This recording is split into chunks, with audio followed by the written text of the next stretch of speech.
Pues gracias por vuestra invitación y para mí es un honor poder estar con vosotros. Sabéis que podéis disponer de mí siempre que necesitéis cualquier cosa dentro del Concilio de Maestros y estoy dispuesto a compartir con todos vosotros abiertamente, libremente y humildemente toda mi experiencia y todo mi conocimiento dentro del mundo del karate, con el Concilio de Maestros de las Artes Marciales y con todos los maestros en general de las artes marciales.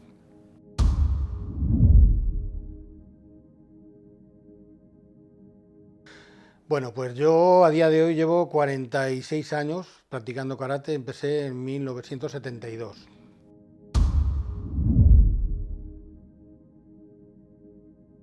Dentro del mundo del karate, como docente y como grado o dan reconocido por la Federación Española, soy cuarto dan, aunque eso es una de las cosas que menos me ha importado en mi trayectoria del karate. La gente cuando empieza a practicar karate, su objetivo es examinarse de cinturón negro, creyendo que ha llegado al final de algo y no ha empezado todavía a aprender. Yo estoy planteándome todavía cuándo me voy a examinar de quinto dan porque me queda tanto por aprender que, que me lo estoy pensando. No es el objetivo ser cinturón negro y a los 2 años que ya se puede uno examinar de segundo dan, ser segundo dan, y a los 3 años que ya se puede uno examinar de tercero, ser tercero, y a los 4 años se puede examinar de cuarto y a los 5 años de cuarto se puede examinar de quinto. Ese no es el objetivo. El objetivo del karate es practicar, entender su mecanismo, entender su sistema y de alguna manera poder aplicarlo, indistintamente del grado que se tenga. Porque, como he dicho, lo importante no es acumular danes, sino acumular experiencia y sabiduría, que es lo que realmente nos puede, en un momento determinado, sacar de una situación concreta a la hora de tener que aplicar esos conocimientos, no el grado que tengamos en la pared o el dan, sino nuestros conocimientos. Mi carnet de cinturón negro es el 610 de la Federación Española y mi número de monitor es el 295. Con eso se pueden hacer una idea del tiempo que llevo practicando karate comparado con los miles y miles de federados que hay en España y la cantidad de miles de cinturones negros que son cuartos y quintos danes, que a lo mejor el número de carné no es tan bajo.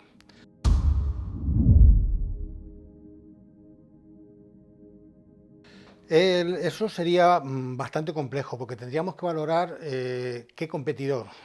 Dentro del mundo de la competición hay competidores natos que desde el primer momento son competidores y esos a la hora de un enfrentamiento real podrían solventar.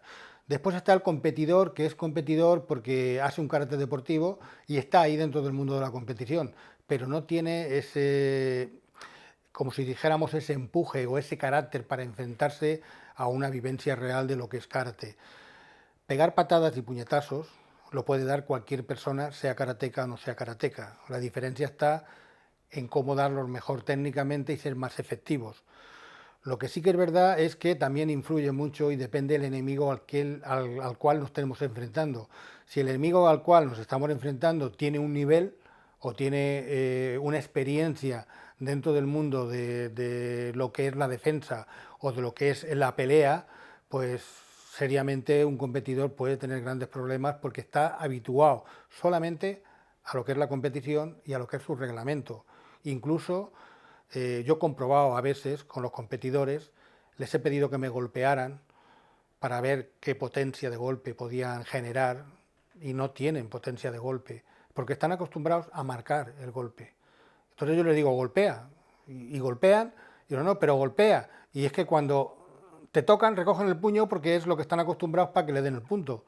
Entonces, a veces eso es contraproducente practicar el karate solamente como deporte. El karate tiene que ser un arte marcial pura y dura como defensa. Que después se pueda practicar karate deportivo ajustándote a un reglamento es otra cosa. Pero el karate nace como un sistema defensivo integral y puro. Y demostró su efectividad en el 1600 cuando el clan de Satsuma invadió Okinawa y los okinawenses se tienen que defender sin armas contra los agresores. Ahí se demostró que el sistema de lucha okinawense, llamado en aquella época el Te, la mano de Okinawa, era efectivo. ¿Por qué era efectivo? Pues porque utilizaba una distancia media corta, utilizaba luxaciones, utilizaba proyecciones, utilizaba controles, esquivas y golpes a puntos vitales.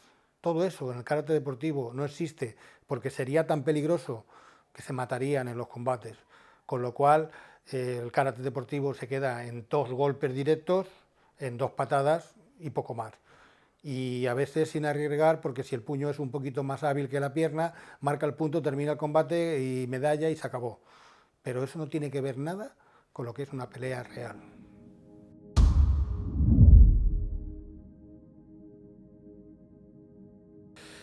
Yo opino que las federaciones hoy en día están inmersas en lo que es el karate deportivo y de ahí no salen para otro campo. Es decir, dicen que practican karate, tienen a la hora de sus exámenes un temario referente a las técnicas de karate para pasar de grado, pero después a la hora de desarrollar el karate federativo solamente se basa en la competición.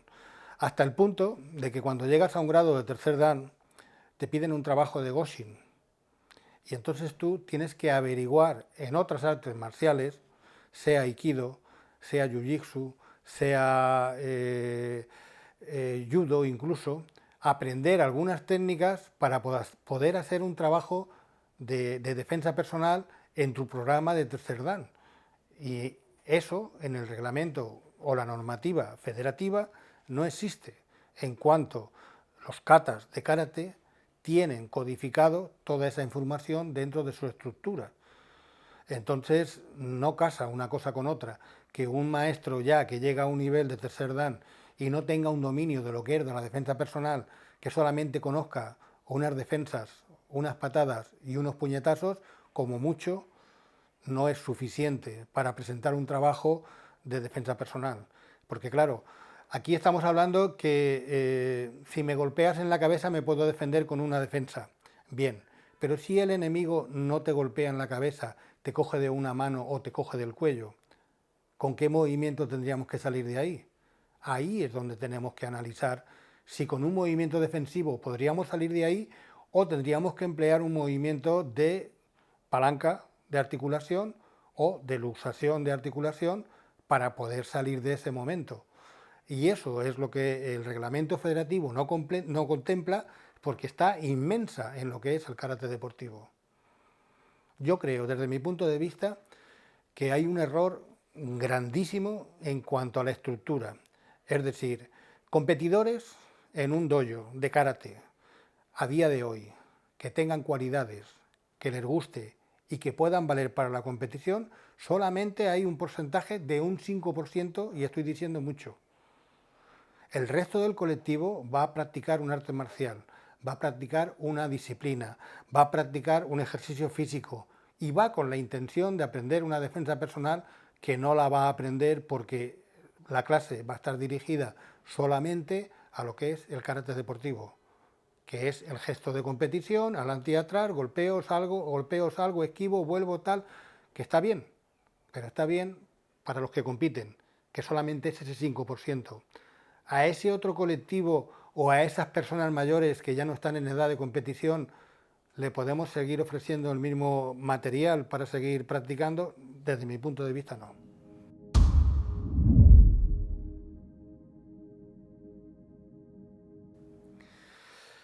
Yo opino lo mismo, es decir, la gente se centra solamente en esos 3 puntos.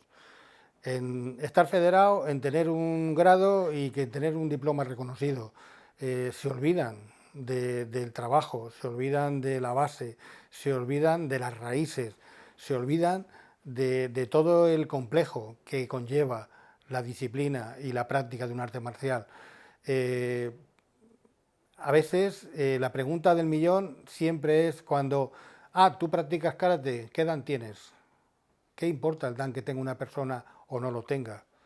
Lo que importa es que esa persona domine la técnica que está trabajando, que la entienda, que la sepa ser y que la pueda expresar. Creo que esa sería, eso sería el camino, más allá del grado. Pero aquí lo que ocurre es que si no tenemos un diploma o no tenemos un DAN, no somos nadie. Y a veces hay gente que lo único que busca es tener ese diploma, que lo tiene y a veces puede desprestigiar a otros que estén en un nivel técnico más elevado con menos danes.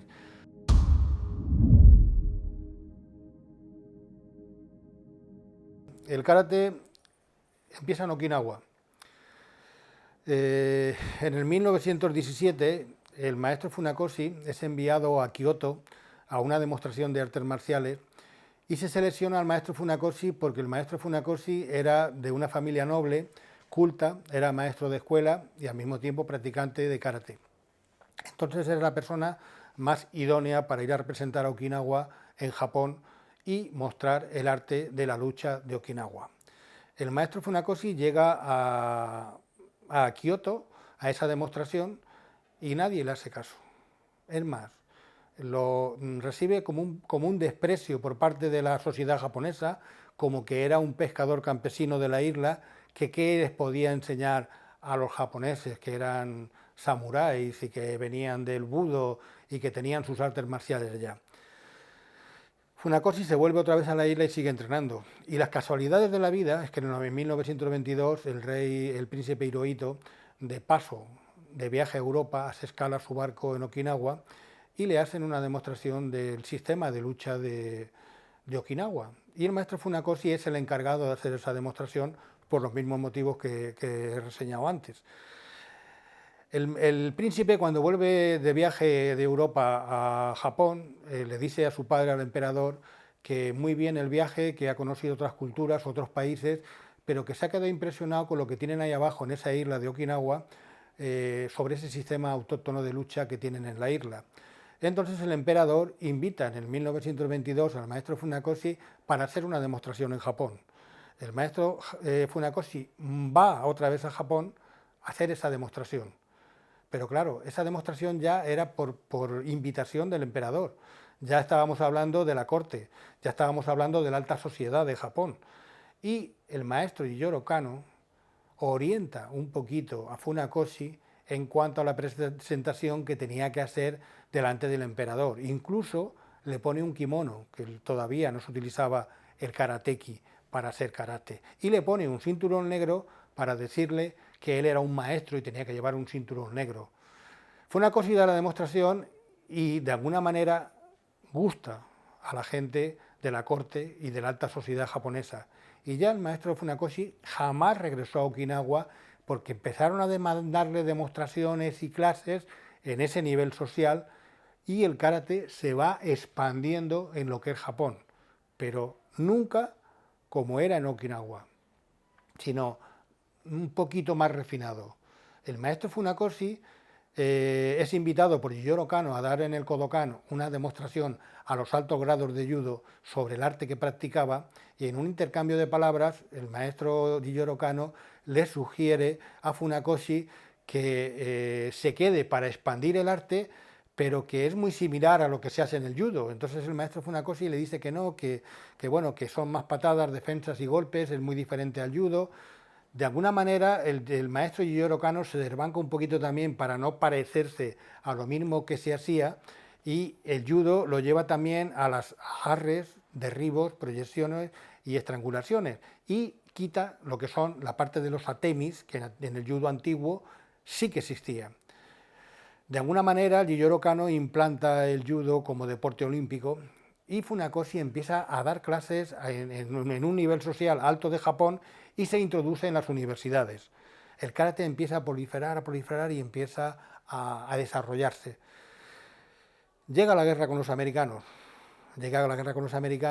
Y Japón sufre un varapalo muy fuerte por parte de Estados Unidos, que le tira las dos bombas atómicas, una en Hiroshima y la otra en Nagasaki, y Japón tiene que rendirse con una humillación tan grande que no podía soportar el tener que haber entregado, haberse rendido por ese potencial armamentístico que tenía Estados Unidos. ¿Qué ocurre? Pues que todas las artes marciales el general MacArthur las prohíbe. no se podían practicar artes marciales en esa época. El general MacArthur es el que se encarga de la reconstrucción de Japón, el que empieza a dirigir las directrices de Japón y por casualidad el karate es la única arte marcial que sobrevive porque muy hábilmente el maestro Nakayama, recién venido de China, que es donde estaba estudiando, dice que el karate era un arte de lucha chino influenciado que venía de influencia china, no era un arte marcial japonés, era como una danza que venía de Okinawa. El caso es que el general MacArthur permite que el karate se siga practicando y es la única arte marcial que se sigue practicando después de la guerra de Japón con Estados Unidos. ¿Qué ocurre? Que el maestro de karate japonés encuentra una vía de escape y de limpiar su honor a través de la enseñanza del karate a los militares americanos afincados en Japón. Los americanos empiezan a demandar maestros a Japón para seguir practicando el karate y Japón ve una posibilidad de mandar maestros a Estados Unidos para enseñar y de alguna manera expandir lo que es la cultura japonesa a través del arte marcial que era el karate. No solamente manda a Estados Unidos, sino también manda a Europa, sobre todo a Francia, que es el primer país de Europa que se empiezan a practicar artes marciales, después fue a Alemania, Italia y el resto de Europa. ¿Qué ocurre? Pues que el karate se expande por todo el mundo. Pero en el 1958 el maestro Nakayama implanta el primer reglamento de karate porque el maestro Yoshitaka, hijo de Funakoshi, estaba innovando cosas y sacó la patada circular, Mawashi-geri, empezó con el Ippon Kumite, Sanbon Kumite y empezó a crear el Yu Kumite, el combate. Y la gente joven lo que quería era combate, lo que quería era pelea, lo que quería era golpear y lo que quería era acción. El maestro Funakoshi siempre estuvo en contra de esos principios y mientras que él vivió nunca se hicieron competiciones de karate porque el maestro Funakoshi estaba en contra de eso. Pero justo después de su muerte, el maestro Nakayama implanta el primer reglamento y se empiezan a hacer los primeros campeonatos en Japón de kumite. Y cada vez había más gente que quería practicar karate por la movilidad que tenía, patadas, movimientos, era diferente al judo que había que agarrar y proyectar, y empieza a crecer el karate. ¿Qué ocurre? Que ese karate es el que se expande por todo el mundo, el karate competitivo. Y la gente transmite el karate ese que se había practicado en Japón, pero ese karate no tiene que ver nada con las raíces okinawenses, que es de donde viene como sistema de autodefensa.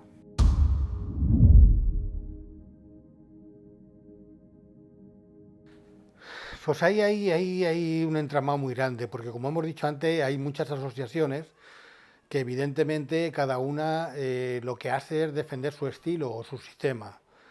Muchas de esas asociaciones no están afiliadas a la Federación Española y están enseñando karate. ¿Son legales o no son legales? Oficialmente son legales porque están constituidas, son asociaciones, tienen un número de registro, pero tienen su propia política de pase de grado, su propia política de enseñanza y su propia política de transmisión de lo que ellos consideran o lo que ellos quieren transmitir. Claro, todo el mundo que está dentro de esas asociaciones están haciendo una actividad, evidentemente, pero una actividad que no es reconocida por el Consejo Superior de Deportes porque no están dentro de lo que es el organismo oficial, que es la Federación Española. Pero como bien hemos dicho antes, ocurre que a lo mejor a esa gente que está en esa asociación, lo que esa asociación le está ofreciendo es mucho más que lo que le ofrece la Federación Española, porque la Federación Española lo único que le ofrece es un diploma reconocido, un DAN reconocido por el Consejo Superior de Deporte y una disciplina reconocida, pero estamos hablando de karate deportivo, no estamos hablando de un karate puro, original, estamos hablando de un karate deportivo. Entonces a veces no es que sea peor o sea mejor, es en función de lo que uno busca. Lo que no se puede cometer el error es que a veces ocurre y es que esas personas están toda la vida dentro de una asociación y cuando quieren hacer un trabajo por cuenta propia, sea en un colegio o sea a nivel privado, que quieren montar un dojo o quieren montar unas instalaciones para dar esa disciplina, Entonces resulta que son como intrusos, no están cualificados, no están titulados oficialmente porque no tienen una titulación reconocida por la Federación Española. Pero eso no quiere decir que no sean buenos profesores o buenos karatecas. Es más, si esas personas siguen teniendo una asociación legalmente constituida, siguen siendo oficiales, pero lo que no son es reconocidos por las federaciones, que es diferente.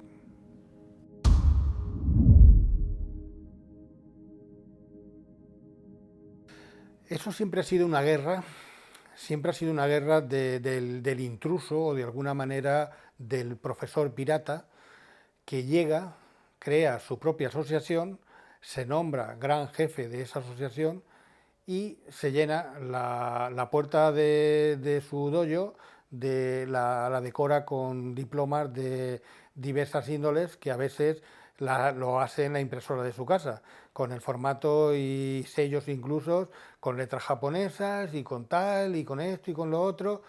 Eh, como hemos dicho, todo lo que no está reconocido por la Federación Española y por el Consejo Superior de Deporte no es una actividad oficial.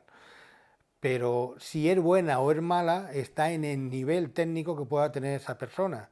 Aquí el error se comete cuando uno que lleva 4 días practicando un arte marcial se cree que es Dios y se rodea de una serie de gente diciendo que él es el que más sabe de eso, se autoproclama los máximos danes que puedan haber o unos cuantos más por arriba y de alguna manera está vendiendo humo a la gente. Está vendiendo humo porque no tiene ni conocimiento, ni aval, ni respaldo. ¿Cómo podemos saber si una persona está cualificada o no está cualificada? Evidentemente, mirando quién han sido sus maestros, de qué padre viene, de dónde ha aprendido y después qué es lo que está enseñando. Evidentemente, yo puedo decir, he entrenado con los mejores maestros de karate Shotokan, he entrenado con el maestro Nakayama, he entrenado con el maestro Kase, he entrenado con el maestro Shirai, he entrenado con el maestro Kawasoe, he entrenado con el maestro Noeda, y no ni una ni dos veces, bastantes. De alguna manera tengo un camino. El que yo esté ahora, después de esta trayectoria, en la Federación Española o no lo esté, da igual, pero lo que sí que tengo es de dónde vengo, y vengo de una base. Lo que no se me va a ocurrir nunca es crear una asociación y proclamarme maestro de karate yuxu y empezar a expedir diplomas y empezar a expedir grados.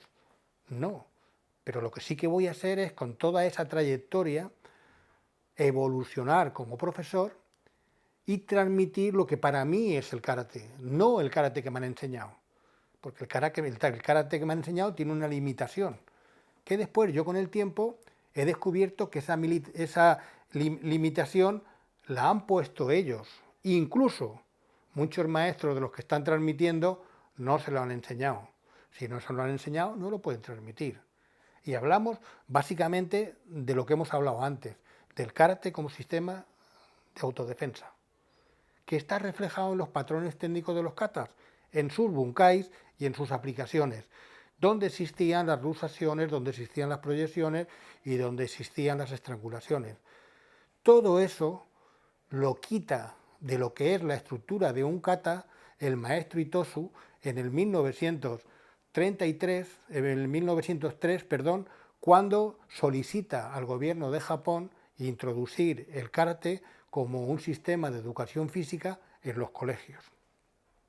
Ese maestro, el maestro Itosu, hace ese avance porque era el jefe de seguridad del palacio de Shuri, del rey de Okinawa, y cuando Japón le hace abdicar al rey de Shuri y se lo lleva al palacio de Tokio y le dice que ya Okinawa pertenecía directamente a Japón y no había más reyes que el emperador, entonces el maestro Itosu se queda sin trabajo. Y el maestro dice, bueno, a ver, yo toda la vida lo único que sé es esto, ¿qué hago? Pues enseñar karate, pero ¿a quién voy a enseñar karate? Pues voy a presentar un dossier al Ministerio de Cultura para que me apruebe el poder darle a los jóvenes en los institutos el karate como un sistema de educación física y al mismo tiempo como un sistema de autodefensa. ¿Para qué? Para que cada ciudadano japonés pueda valer por 10 personas, porque ya estaba demostrado cuando la guerra con Rusia y con China, los japoneses, cuando fueron a reclutar soldados a Okinawa, se dieron cuenta que los jóvenes de Okinawa eran más fuertes que los japoneses, y era por la práctica del karate.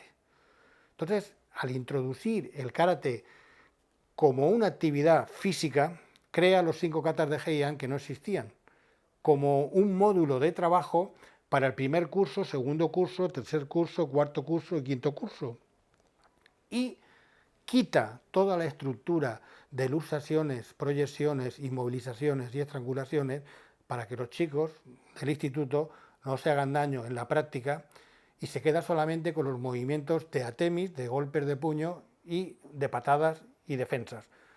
Y el karate va saliendo como un sistema de educación física y marcial de ese primer arranque, que ese es el que se traspola a Japón cuando el maestro Funakoshi lo implanta. Y ese después es el que muta hacia el karate deportivo, pero que no tiene que ver nada con el otro. Entonces yo, después de muchos años de práctica, yo he sido competidor y he sido un competidor nato desde el primer día que pisé el tatami. Y he disfrutado dentro de la competición, pero también me di cuenta que eso no era para toda la vida, que eso era una etapa. Y dentro de esa etapa había que volver otra vez a la raíz, pero no a la raíz que a mí me habían enseñado, sino había que volver a la raíz original. Para entender lo que es el karate, tenemos que hablar de un árbol. El árbol tiene unas raíces, tiene un tronco y tiene unas ramas. Las raíces son los diferentes sistemas, tanto okinawenses como chinos, que han influenciado en que ese tronco se llame karate. De ese tronco que se llama karate han salido las ramas y esas ramas han dado un fruto, que ese fruto es la competición. Pero cuidado que estamos en las ramas y el fruto cuando se pone maduro cae al suelo y se pudre y desaparece. ¿Qué es lo que le ocurre a la mitad de los competidores cuando llegan a una etapa? Termina, ya no son competidores, no sirven para nada. No solamente no sirven para nada, sino que la federación ni les apoya, ni quiere saber nada, ni les facilita que ellos puedan dar clase para enseñar a otros competidores, no, porque ya tiene a otros. Y como ya tiene a otros, eso no sirve para nada. Y tenemos muchos casos de grandes competidores españoles que a malas penas o a duras penas se pueden ganar la vida dando clases de karate porque no les hace caso ni tan siquiera su misma federación a la cual se han dejado la vida. Entonces llega un momento en que uno se plantea, bueno, yo dejo la competición y vuelvo al karate. No, no vuelvo al karate. Vuelvo al tronco y del tronco me bajo a las raíces y empiezo a entender qué influencia tiene el karate, de dónde viene, quién ha sido su madre, de qué ha mamado, qué ha chupado, qué ha aprendido para salir. Y entonces es cuando te das cuenta de lo que te han enseñado no tiene que ver nada con el origen. Cuando empiezas a entender el origen y a descubrir el origen, te das cuenta que en esos katas antiguos está codificada toda la información de autodefensa. Y que un kata, un gesto de un kata, incluso el saludo en un kata, es marcial y que sirve para defenderse. Y que da igual que te agarren, que te ataquen, que te cojan por delante, que te cojan por detrás, que estés en el suelo, tú con el mismo gesto técnico del kata puedes salir aireoso de ese movimiento. Pero para poder llegar ahí, lo que hay que hacer es romper ese lazo de esa conexión que hay entre el karate deportivo y el karate de raíz, el originario.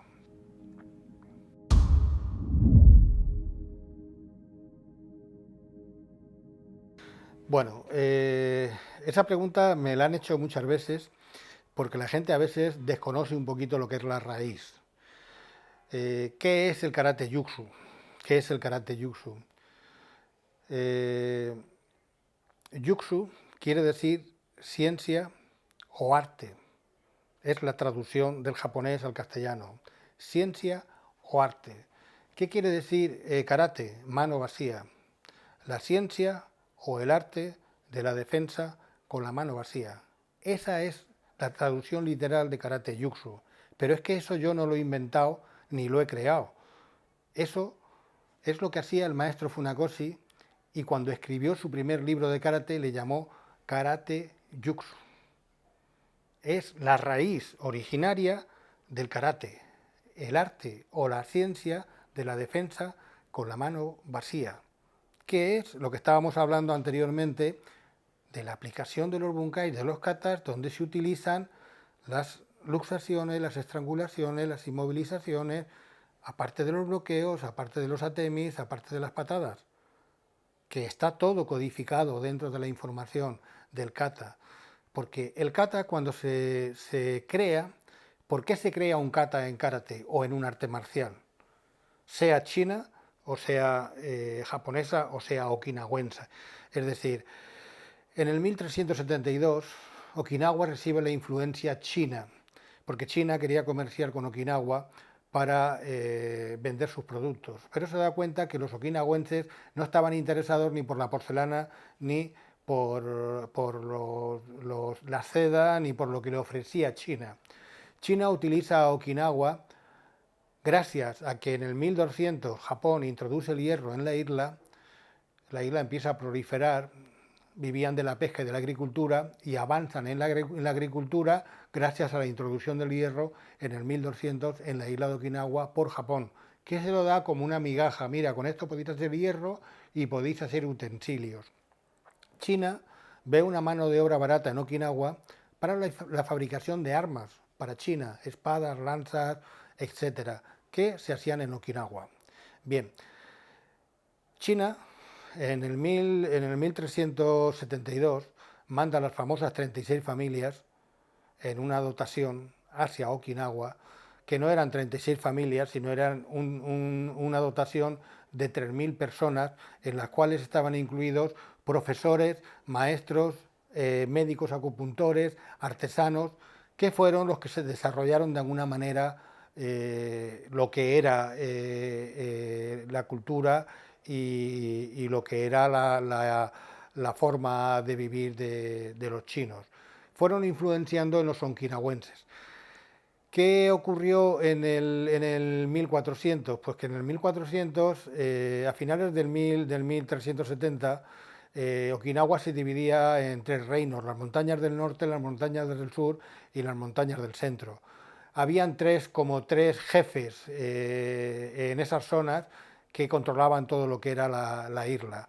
Hubo uno de ellos que pudo vencer a los otros dos y se proclamó rey de Okinawa, el rey Hashi-Sho.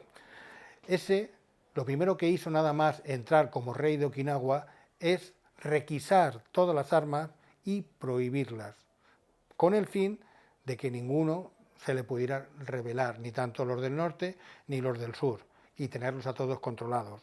Entonces, Okinawa se queda a la gente como pescadores y campesinos sometidos a la dictadura que el rey implantaba dentro de lo que era la isla y que le pagaba tributos a China por la influencia que tenía. Okinawa se va desarrollando y se va desarrollando, pero ellos tenían un sistema de lucha que se beneficia de la influencia china, que les se va enseñando las artes chinas de las artes marciales que ellos dominaban. Con eso hacen una fusión y crean el sistema de lo que hoy en día no, lo que fue el Okinawa-te y después el karate. Dentro de esa estructura técnica de trabajo que los okinawenses empiezan a practicar, se crean los katas, que traduciendo la palabra kata al castellano es forma coordinada de movimientos, con tal inteligencia que en esos katas se codifica toda la información que un alumno debía de practicar en privado para después dominar el arte de la autodefensa. Con la consecuencia que si cualquier vecino, cualquier persona te espiaba y te vigilaba, nunca pudieras saber qué es lo que tú estabas haciendo, porque aparentemente un kata parece como una danza si le ponemos música de fondo. Nadie sabe en cada gesto qué movimiento es el que se está haciendo. ¿Qué ocurre? Que a esos alumnos, en el momento concreto, se les enseñaba cuáles eran los movimientos que estaban ocultos dentro de esa estructura técnica y el sistema era infalible en cuanto a la defensa sin armas. que quedó demostrada en esa época cuando en el 1609 el clan Satsuma invade la isla de Okinawa por la orden de Tokugawa, que acababa de ganar la guerra contra todos los clanes samuráis en Japón. Se proclama jefe del Estado de Japón y pone al emperador en su castillo, le hace la muralla para que no pueda salir, lo pone como figura representativa, pero Tokugawa es el que gana a todos los clanes samuráis y unifica Japón, que estaba dividido en diferentes clanes. ¿Qué ocurre? Pues que el clan de Satsuma fue uno de los perdedores, que pide de alguna manera, se rinde ante el clan de Satsuma y se hace vasallo de Satsuma. Y Satsuma lo que hace es perdonarle la vida y admitirlo. Pero como había sido un enemigo, para tenerlo un poquito lejos, le manda la misión de ir a invadir Okinawa en el 1609. Entonces el clan de Satsuma llega a Okinawa y en 4 días se apodera de la isla. ¿Por qué? Porque los únicos que tenían armas eran la guardia de la corte, la guardia del palacio. Y en 3 días se apoderan de la isla y dicen: aquí mandamos nosotros. Ponen sus leyes y Japón empieza a pagar el tributo a Japón. Sí, Okinawa le empieza a pagar tributo a Japón y sigue pagándole tributo a China, que ya le pagaba tributo a China. Y siguen viviendo, pero eran sometidos por los samuráis. Ahí vuelven otra vez a implantar la prohibición de armas y cualquier actividad defensiva o cualquier acto de lucha que se pudiera practicar. Entonces el karate se tenía que hacer clandestino, se tenía que transmitir clandestino, y dentro de esos patrones técnicos de los katas se codificó toda la información para que esos alumnos en privado pudieran practicar y a la hora de tener que defenderse fueran efectivos 100%. El maestro Funakoshi, cuando escribió el primer libro en 1992, le llamó Karate Jutsu, el arte o ciencia de la mano vacía, de la defensa con la mano vacía. Es decir, no es ningún arte que yo me he creado ni que he inventado.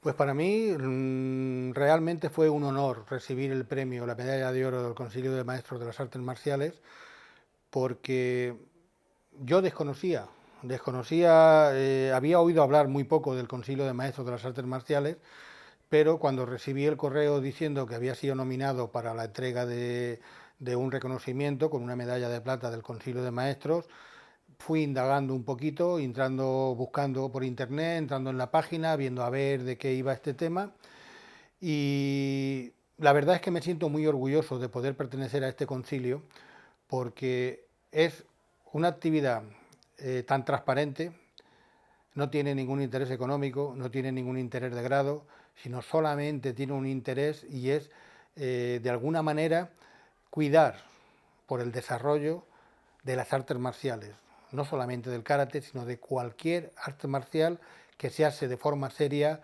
y con una trayectoria intachable.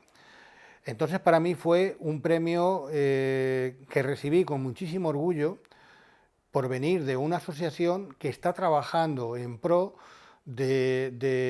como si dijéramos, de una actividad legal o de una actividad digna o de una actividad pura dentro de lo que son las artes marciales.